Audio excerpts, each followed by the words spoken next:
Hola, ¿qué tal muchachos? Bueno, el día de hoy les vengo a dar la clase de la investigación en los procesos cognitivos. Esto con la intención de poder hacer una relación más directa entre qué pasa con la experimentación en la psicología, cuáles fueron sus orígenes y por qué es tan renombrada hoy en día. Bueno, antes que nada, pues recordarles que el examen es la próxima semana. Para su grupo solamente entrarían los temas vistos en la clase anterior, en la lectura, lo que veamos en esta y la lectura de esta semana. Bueno, empezando como por este tema de los procesos cognitivos, ¿no?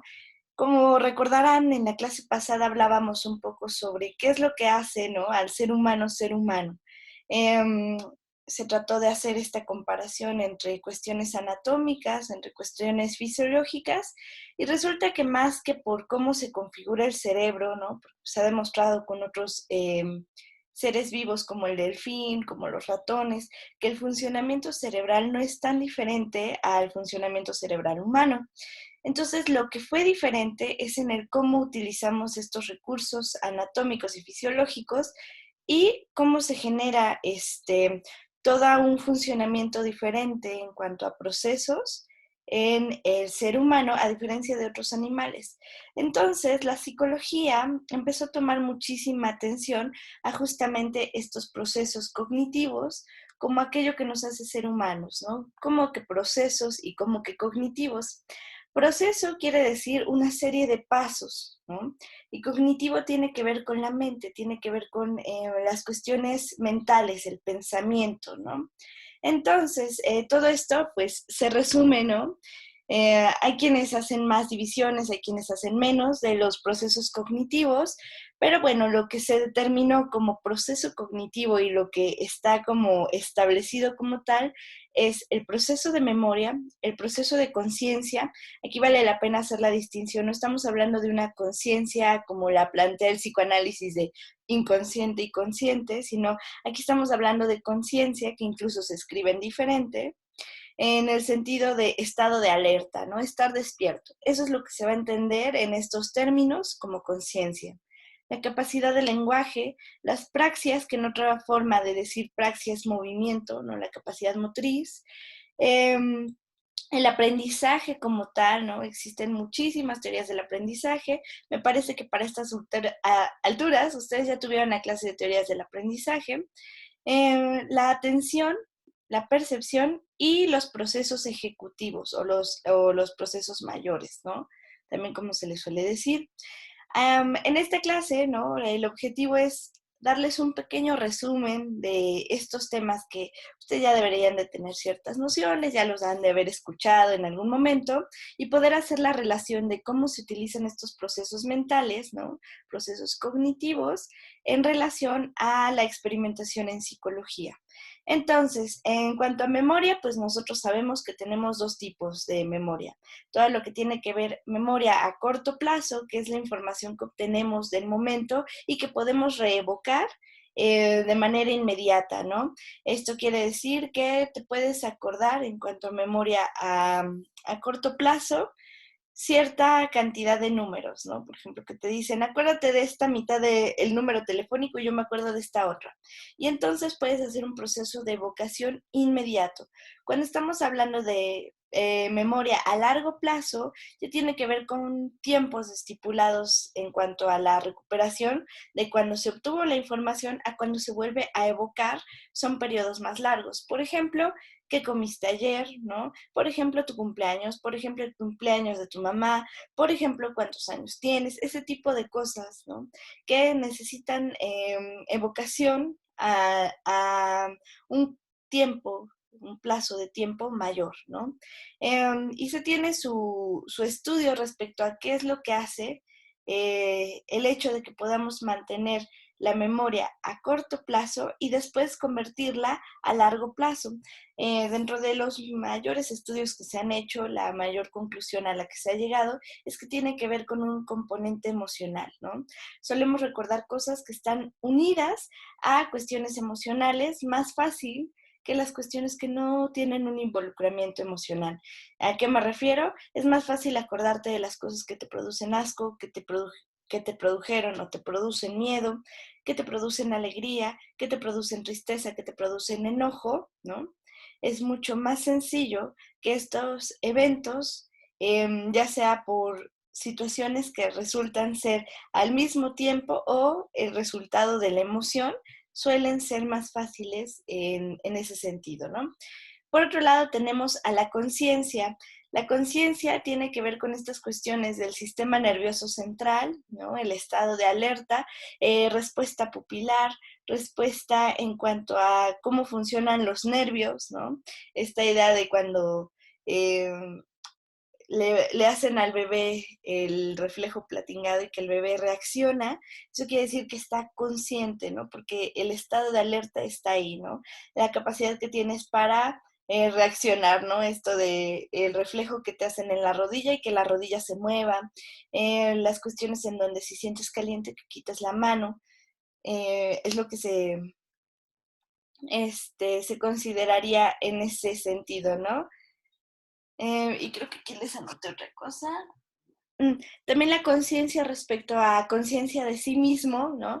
Esto quiere decir que estás ubicado en cuanto no solamente sistema nervioso central y cómo responde el cuerpo a los estímulos externos, sino también esta capacidad que tienes para poderte saber tú, ¿no?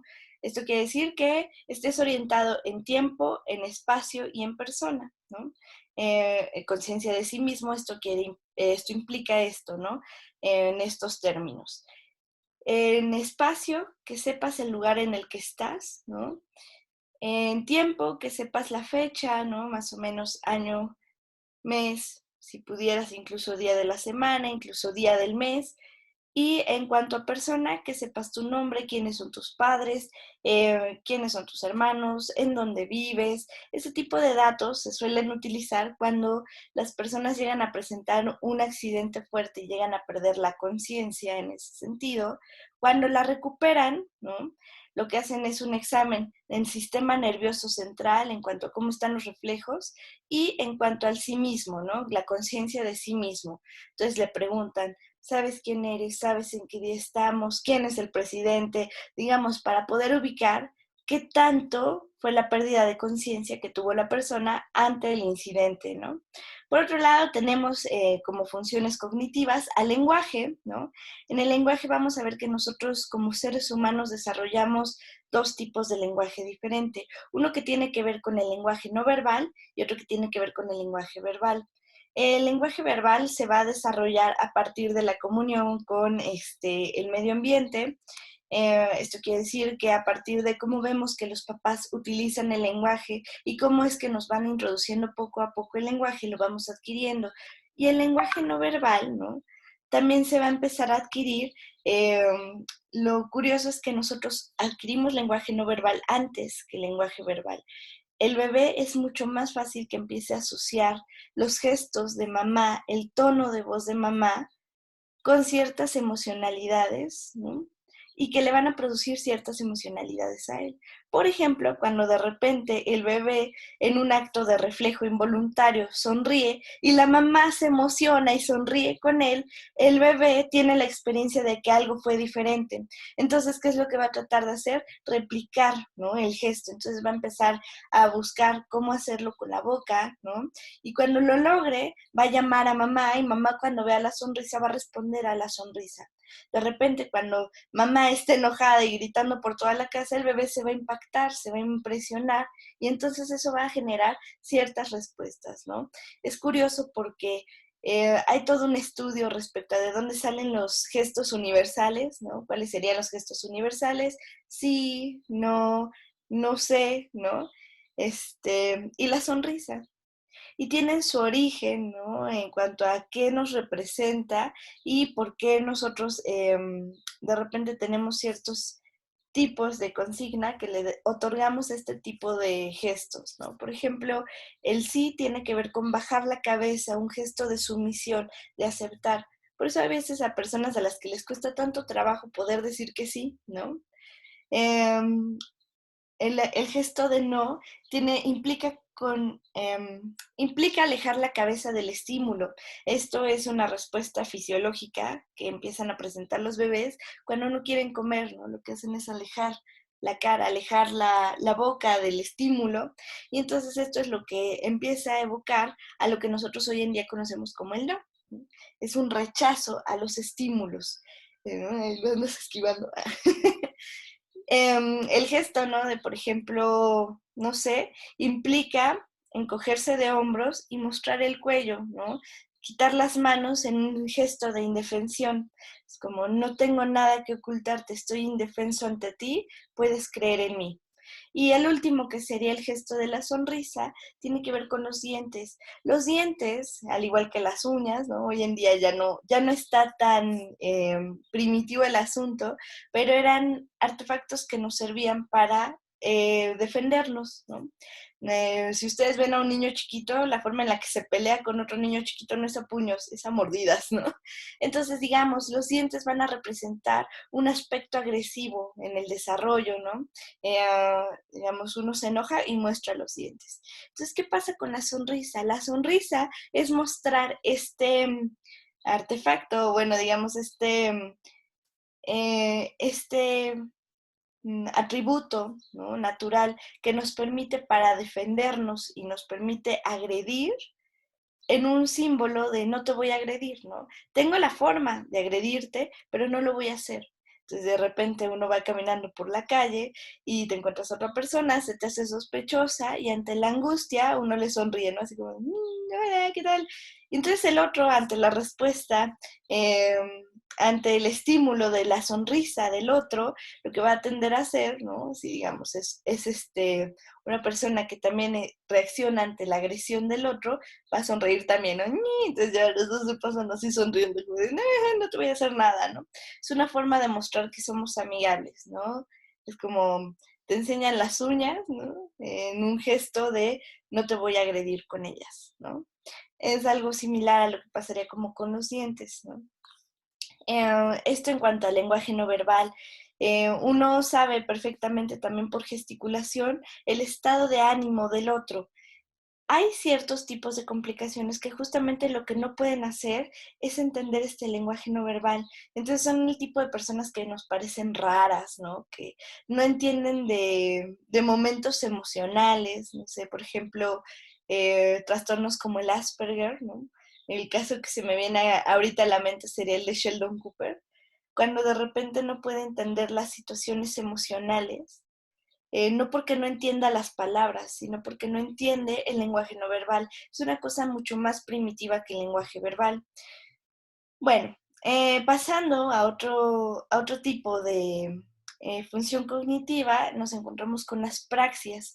Las praxias en general se van a dividir en dos. Las que tienen que ver con movimiento grueso. Esto quiere decir movimiento de brazos, movimiento de piernas, movimiento que requiere mucha más fuerza y la coordinación que tenemos de esto. Y el movimiento fino. Normalmente el movimiento fino lo ubicamos con el movimiento de pinza, la capacidad de agarrar un lápiz, la capacidad de ensartar bolitas en un hilo. Pero también motricidad fina implica estos movimientos sutiles que requieres tanto de labios como de lengua contra el paladar para poder hablar, ¿no? También existe otro tipo de movimientos involuntarios, como por ejemplo la regulación cardíaca, por ejemplo la presión arterial, por ejemplo la respuesta pupilar, ¿no? Pero digamos, como no estamos hablando de cosas que sean controlables, ¿no? Eso ya no es sistema nervioso central, ya es sistema nervioso periférico, esas no se consideran como funciones cognitivas, ¿no? Este, todo lo que tiene que ver con el movimiento voluntario es lo que entraría en esta característica de praxia, ¿no? Pasando a otro tipo de función cognitiva, está el aprendizaje, ¿no?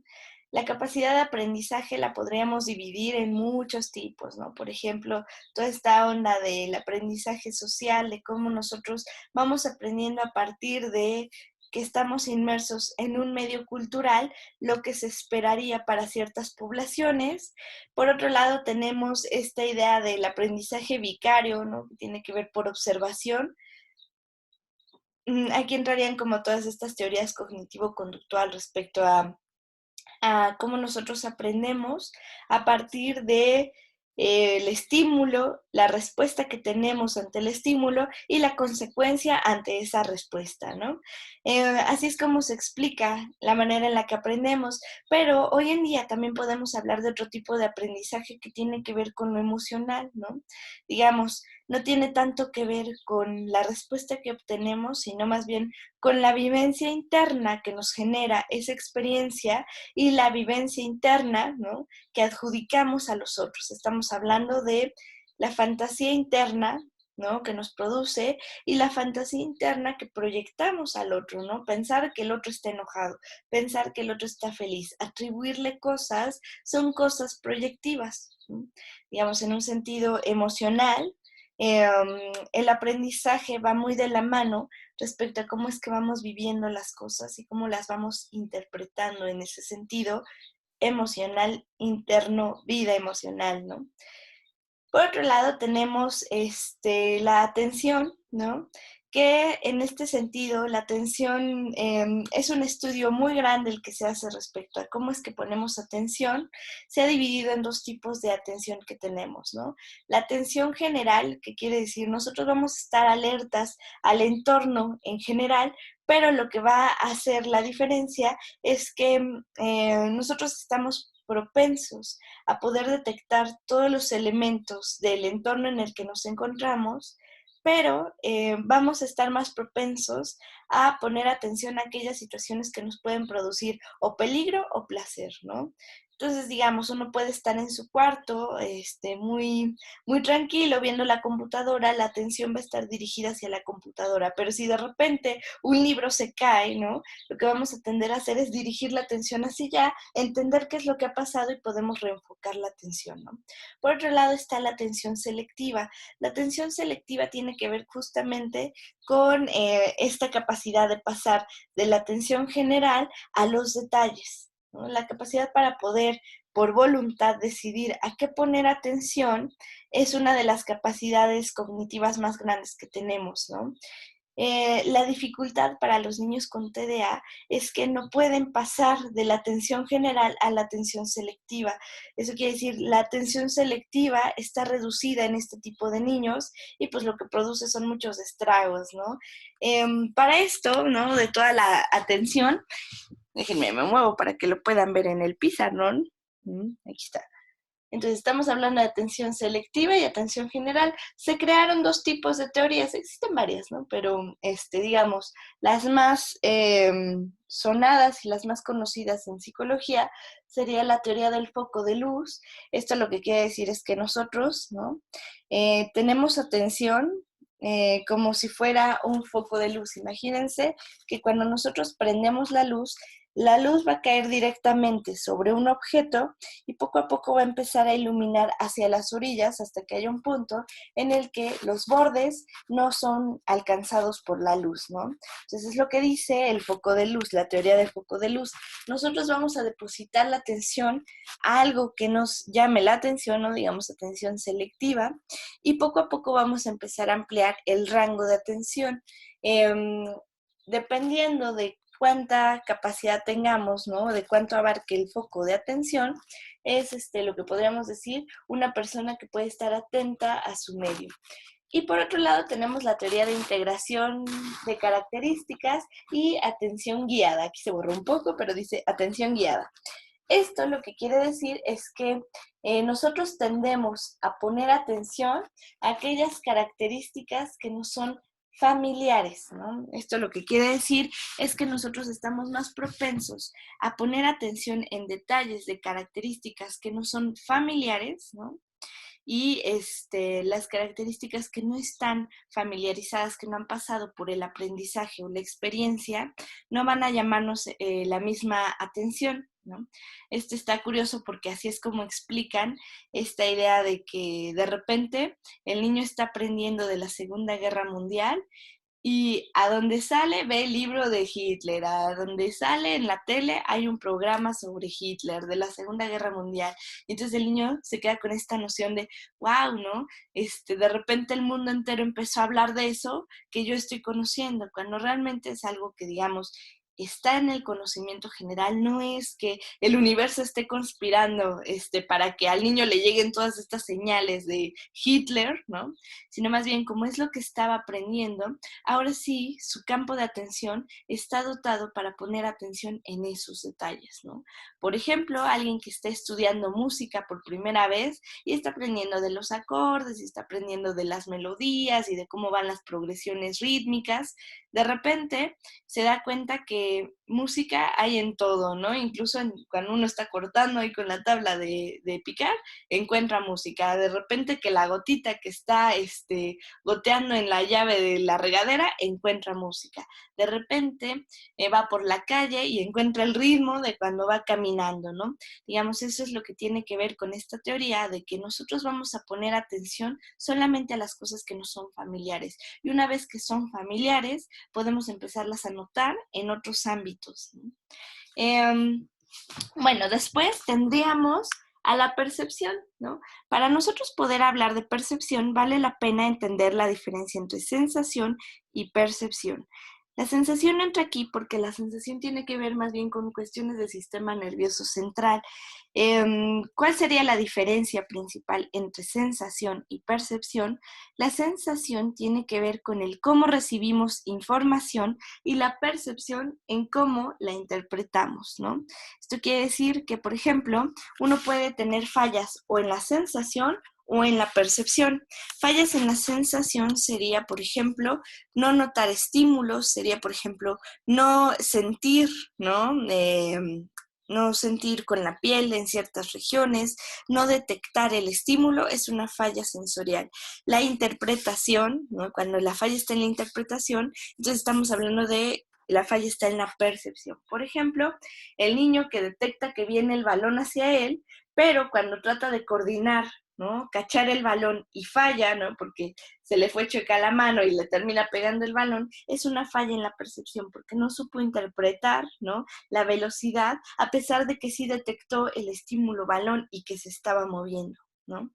Digamos, eso es como la principal diferencia, ¿no? Sensación quiere decir cuando existe un estímulo y tiene contacto con el receptor, ¿no? Por ejemplo, estímulo luz y receptor ojo. En el momento en el que prendes el foco y toca la luz al ojo, ¿no? Por así decirlo, digamos, tiene contacto entre luz y ojo, en el momento en el que entran en contacto, eso es la sensación. La percepción sería, entender que alguien encendió la luz y entonces tengo que ir a apagarla o tengo que protegerme o saber que todo se normalizó y ya veo mejor, ¿no?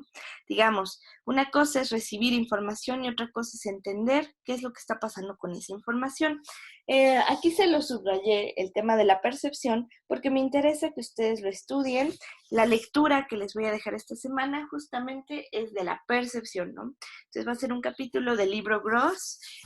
Acá por aquí lo tengo, déjenme se los enseño. Este libro es como antología en psicología. Les recomiendo mucho que si lo pueden encontrar, ese manual moderno, lo compren. Esta es la quinta edición, no sé si ya haya salido alguna edición nueva. El capítulo que van a leer es el 15, que se llama Percepción, Procesos y Teorías, ¿vale? Este libro, ese capítulo, se los voy a fotografiar, se los voy a subir al Classroom para que ustedes puedan entender un poquito más de este tema de la percepción y por qué es tan importante en psicología. Y el último de los procesos cognitivos, pues estamos hablando de los procesos ejecutivos, ¿no? O funciones mayores, ¿no? Digamos, también en otras palabras, podría entender como el pensamiento. El pensamiento se va a dividir en ese sentido en estas 5 capacidades, ¿no? La capacidad de juicio tiene que ver con esta capacidad para evaluar, ¿no? Las situaciones, tanto en sus aspectos buenos como en sus aspectos malos, aspectos positivos, aspectos malos, aspectos, ¿cómo decirlo?, benéficos y aspectos perjudiciales, ¿no? Es la capacidad de juicio, poder hacer una comparación. Eh, la capacidad de cálculo, ¿no? Las funciones matemáticas, la capacidad de abstracción, entender que no solamente existen las cosas tangibles, sino que también existen las cosas intangibles, como por ejemplo, la capacidad del lenguaje, ¿no? No es como que nosotros podamos tocar una palabra o que podamos medir una oración, ¿no? Digamos, hay formas de evaluar el lenguaje, como esta idea de la gramática y todo esto, pero digamos, no es una cosa tangible, no es un objeto que podamos tocar, ¿no? Em, las cuestiones abstractas también implican las cuestiones emocionales, ¿no? Digamos, uno hace metáforas respecto a que podríamos medir o comparar cierta emoción con ciertas cosas, ¿no? Por ejemplo, te amo de aquí a la luna, pero es una metáfora, realmente uno no puede pesar el amor, uno no puede decir en qué espectro de la luz se encuentra el amor, ¿no? Entonces, las emociones, el lenguaje, ciertas cuestiones que tienen que ver con el pensamiento mayor, entran en esta característica de abstracción, ¿no? Digamos, no es concretud, es abstracción. Concretud se puede palpar. Abstracción se sabe que existe a pesar de que no es reconocido a través de los sentidos, ¿no? Se reconoce a través de la experiencia emocional que produce. Es por esto también que se critica muchísimo esta parte cognitivo-conductual, ¿no? Y al método científico, porque las cuestiones abstractas no son medibles, no son, ¿cómo decirlo? Puestas en términos objetivos respecto a si existe o no existe, porque sabemos que existe. La cuestión es que no podemos determinar, ¿no? El grado, el volumen, el peso, porque finalmente son cuestiones que se le escapan a estos procesos concretos, ¿no? La solución de problemas, esto tiene que ver con la capacidad para sobreponerse a la frustración y poder, por así decirlo, dar una solución realista y también que es eficiente, ¿no? Esto también nos lleva al proceso de la creatividad, ¿no? Todos estos procesos, por eso se le conocen como procesos ejecutivos, son mayores, ¿no? Entonces, digamos, ¿cuál es la relación entre que nosotros tengamos procesos, cognitivos y cómo funcionan en la mente, ¿no? Digamos, se los puse en moradito, ¿no? Es como si fuera todo un barco que un centro de inteligencia, una agencia de espías, ¿no? Que necesita de ciertos cargos específicos para que todo pueda funcionar, se necesita de todos. Por ejemplo, la memoria sería la capacidad de codificar y de recuperar información. La conciencia es la capacidad de activar, ¿no? Digamos, de estar activo, es como el botón de encendido. El lenguaje es la capacidad de comunicarse con el entorno, ¿no? Y poder entonces generar una respuesta ante estas situaciones y entender la respuesta que se nos está dando del medio. Las praxias, que tienen que ver con el movimiento, es como interactuamos con el entorno, ¿no? Digamos, este es el que entiende la información, este es el que hace que la maquinaria se mueva, ¿no? Por el otro lado tenemos el aprendizaje, que lo que hace es ampliar nuestro contexto. Todo el aspecto de la atención específicamente va a ser el que dirige, ¿no? Digamos, es el timonel, hacia dónde vamos a empezar a enfocar todo, ¿no? Los procesos cognitivos, toda la mentalidad, se van a dirigir a partir de la atención. Por eso los niños que están diagnosticados con trastorno por déficit de atención sufren muchísimo porque podrán tener buena memoria, buena conciencia, buen lenguaje, buen movimiento, buena capacidad de aprendizaje, ¿no? Buena interpretación de los estímulos, pueden tener juicio, pueden tener cálculo, pueden tener abstracción, pero si no tienen dirección, todo lo demás pues vale para nada, ¿no? Porque digamos, no está a merced de la voluntad del niño, ¿no? La voluntad es la que dirige. Entonces, tenemos esta parte de la percepción que lo que va a hacer es interpretar, y los procesos ejecutivos lo que van a tener es la capacidad de decisión, ¿no? Digamos, uno puede hacer todas estas cuestiones. El que decide si se hacen o no son los procesos ejecutivos, ¿no? Digamos, el proceso ejecutivo ante algo que nos llama la atención sería la capacidad de juicio. ¿Vale la pena poner atención a eso ahorita? No, ahorita necesitamos tomar la clase, ¿no? Digamos, este es el que logra decidir. por todos los demás. A grandes rasgos, ¿no? Lo que les digo es que el ser humano, desde que nace, está predispuesto para experimentar su entorno y sus procesos internos. Esto quiere decir que el ser humano está en continua experimentación, tanto del medio en el que está, como de los procesos que le ocurren internamente, ¿no?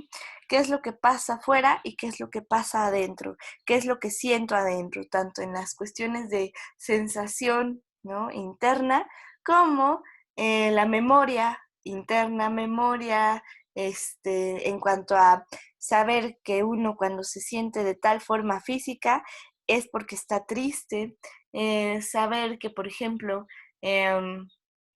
ciertas palabras se van a evocar por ciertas situaciones internas, que uno aprende a partir de procesos internos, que uno puede poner atención a partir de procesos internos, y que también eso va a estar determinado por procesos externos, ¿no? Digamos, somos seres en relación, porque si nada más nos basáramos en las cuestiones internas, nos moriríamos. Necesitamos estar atentos a nuestro entorno para sobrevivir y, digamos, lo que nos hace ser individuales, lo que nos hace poder ser miembros únicos e irrepetibles dentro de todo este ordenamiento general que se hace dentro de la vida social humana, está la característica que nos hace únicos, que son nuestros procesos internos y cómo los vivimos de manera individual, ¿no?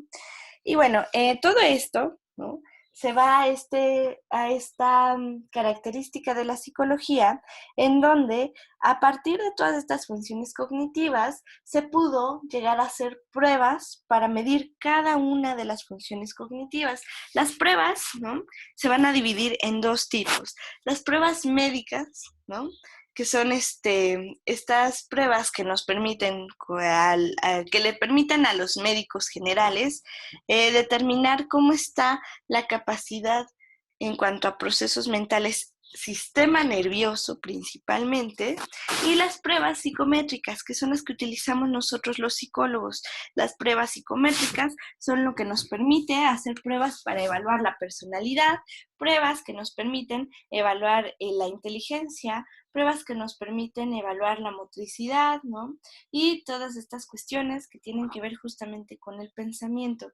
Entonces, es por esto que de repente la cuestión en cuanto a funciones cognitivas se vuelve tan interesante para la psicología, porque, digamos, así como decíamos, está involucrado el sistema nervioso central en cómo procesamos todo esto de los procesos cognitivos, como está el aspecto emocional, ¿no? Aquí lo puse, el aspecto emocional, que también es lo que va a estar dirigiendo a todos estos procesos cognitivos, ¿no? Digamos, los médicos, neurólogos, psiquiatras, se van a estar enfocando en cómo funciona el sistema nervioso central. El psicólogo, cómo influye la emocionalidad en todos estos procesos cognitivos. Entonces, bueno, esto es como la relación que tenemos, ¿no?, nosotros en este sentido de por qué el psicólogo estudia los procesos cognitivos. Porque podríamos decir, si ocurre una situación emocional, ¿no?, nos va a interferir o nos va a amplificar cualquiera de estos procesos cognitivos. Por ejemplo, uno se entera de una noticia muy fuerte. Por ejemplo, vas a ser papá y en ese momento se te cae todo lo que traes encima, ¿no? Se te caen todas las cosas por el impacto emocional que te produce. Entonces resulta que sí interfiere en la praxia. De repente, ¿no?, te dicen algo que te impacta emocionalmente y te empiezas a trabar, ¿no? Digamos, todos estos procesos que tienen que ver con la emocionalidad en cuanto a cuestiones inconscientes, emocionales de por medio, y de repente, chin, te salió un lapsus, ¿no? Entraría en el lenguaje. Esta idea, ¿no?, de las cuestiones somáticas, en donde de repente a la histérica se le junta un contenido sexual y se desmaya, ¿no?, y pierde la conciencia. De repente estos procesos de represión, en donde, ¿qué es lo que sucede? Ante un contenido sexual, uno no se puede acordar del nombre de tal actriz, uno no se puede acordar de ciertas emociones o de ciertas vivencias infantiles que tuvo, por el proceso de represión. Las cuestiones del aprendizaje que van movilizadas a la cuestión emocional, ¿no? En donde uno tiende a aprender cosas que le resulten satisfactorias y evitar todas estas cuestiones que resulten desagradables, ¿no? La cuestión de atención, cómo le vamos a poner atención a las cuestiones que estén rondando en cuanto a la pulsión y a las cuestiones emocionales que estén de por medio, en cuanto a angustias predominantes que estén, igual que la percepción, ¿no? Cómo vamos a estar interpretando va determinada a partir de los procesos emocionales, al igual que se van a interferir los procesos ejecutivos, ¿no? Digamos, se van a estar permeando, complementando y atrofiando a partir de las vivencias emocionales. Entonces, eso es lo que nos interesa a nosotros como psicólogos, cuál es la parte emocional involucrada y cómo interfiere o cómo es que favorece a cualquiera de estos procesos cognitivos. Espero que esta clase les haya sido amena, útil y pues bueno, cualquier duda nos conectamos mañana por Zoom para las dudas que tengan respecto a las lecturas o a las clases para que vayan muy bien preparados para su examen. Nos vemos, muchachos.